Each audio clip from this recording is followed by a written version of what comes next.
Mahalagang malaman ng mga nakatatanda ang mga panganib ng mga iniinom nilang gamot sa kanilang puso.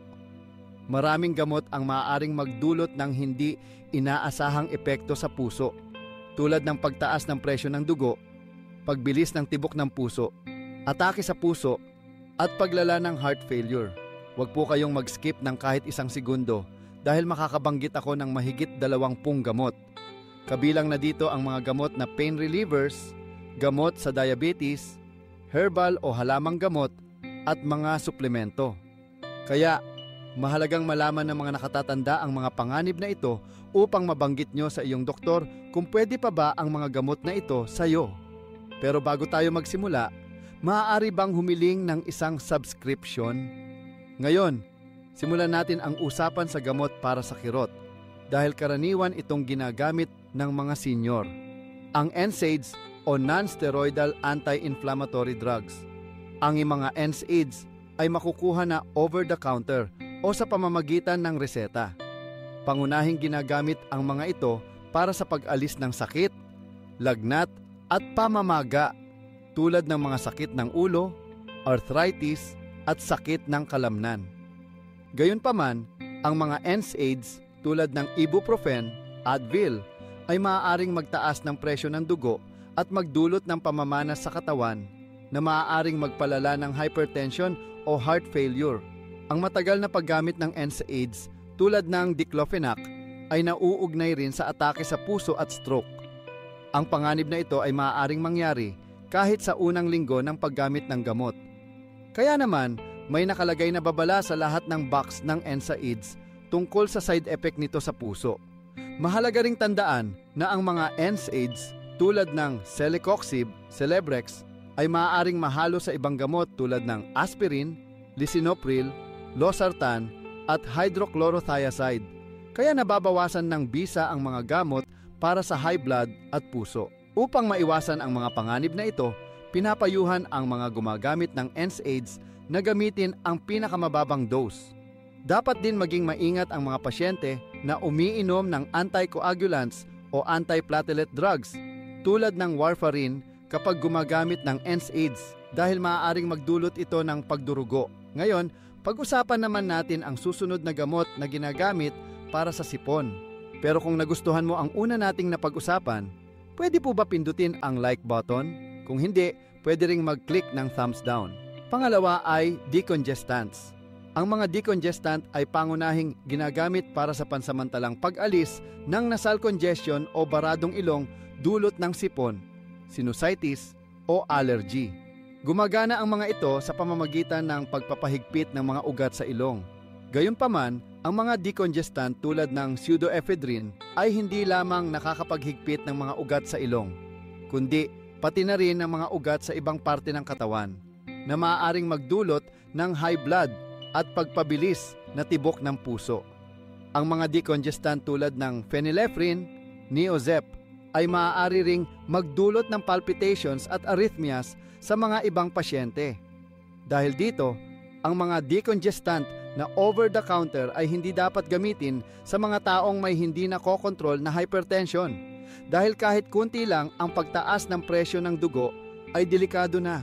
Ngayon, dumako naman tayo sa isa pang gamot na madalas gamitin ng mga senior, ang corticosteroids. Ang mga corticosteroid tulad ng prednisone tablet ay may malakas na anti-inflammatory at immunosuppressant effects. Ibig sabihin, gamot ito sa pamamaga sa katawan kaya ginagamit ang mga ito para sa iba't ibang kondisyon tulad ng asthma, allergies, rheumatoid arthritis, lupus, inflammatory bowel disease, at marami pang iba.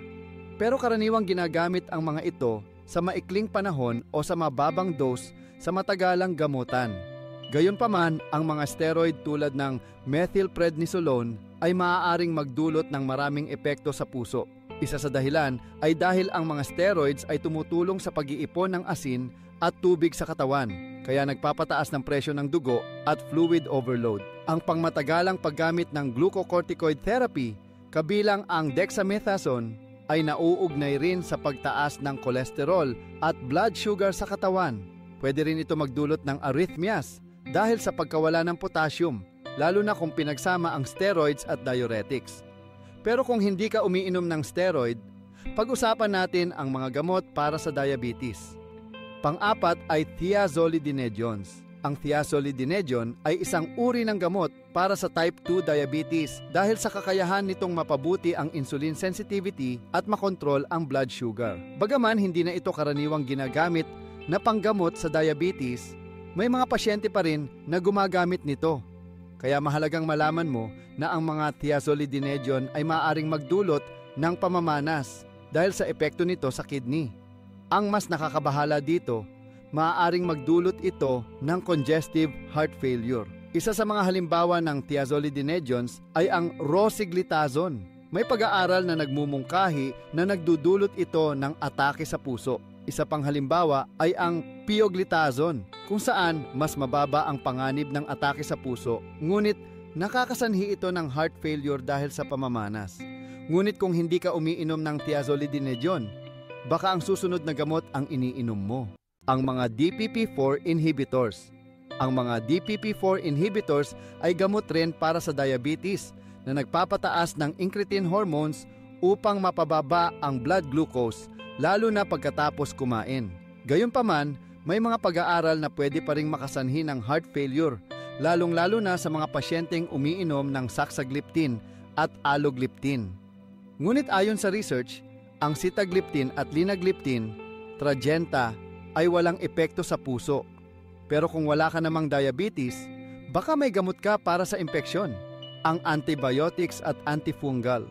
Ang ilang antibiotics tulad ng macrolides, azithromycin at erythromycin at fluoroquinolones, levofloxacin at moxifloxacin ay maaaring magdulot ng arrhythmia sa ilang pasyente. Samantala, ang itraconazole, isang antifungal na gamot, ay maaaring magdulot ng cardiomyopathy o paglaki ng puso dahil nagpapahina ito sa contraction ng puso.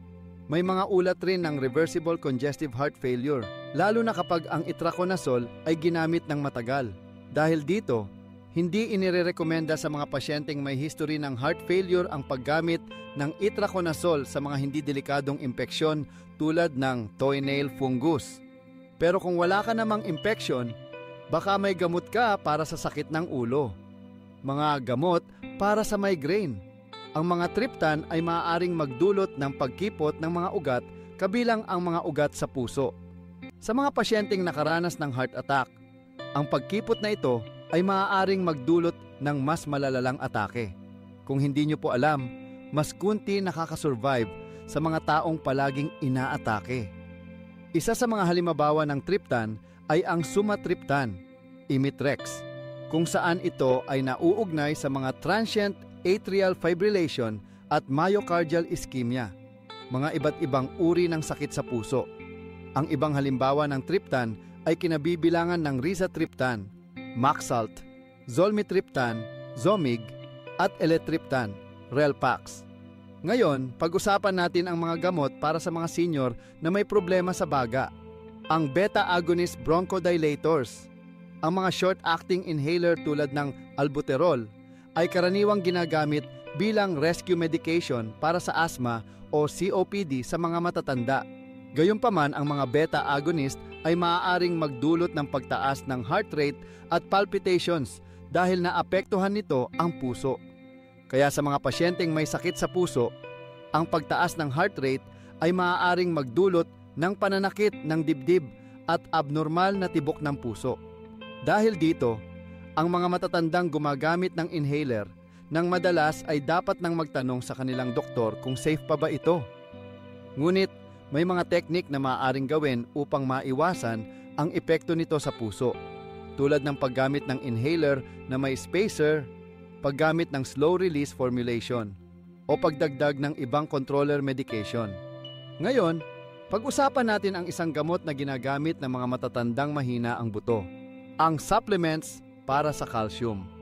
Ang calcium supplement ay karaniwang ginagamit ng maraming matatanda, madalas kasama ng vitamin D, para sa pag-iwas sa osteoporosis at pagpapanatili ng kalusugan ng buto. Gayunpaman, may lumalabas na ebidensya na nag-uugnay sa calcium supplement sa pagkakaroon ng problema sa puso. Ayon sa mga research, Ang mga matandang umiinom ng 1,000 miligram ng calcium tablet kada araw ay mas madaling maging biktima ng atake sa puso.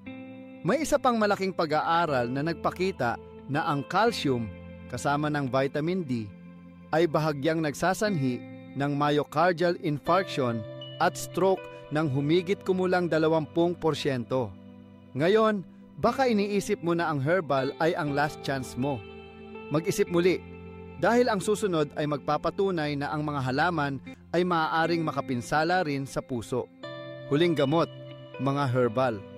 Narito ang ilan sa mga herbal at dietary supplements na maaaring mapanganib sa puso.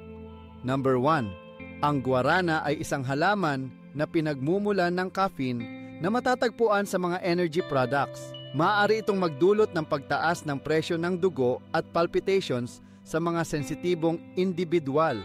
Number 2, ang luya ay ginagamit para sa energy at pangkalahatang kalusugan. Ngunit may mga epekto ito sa puso.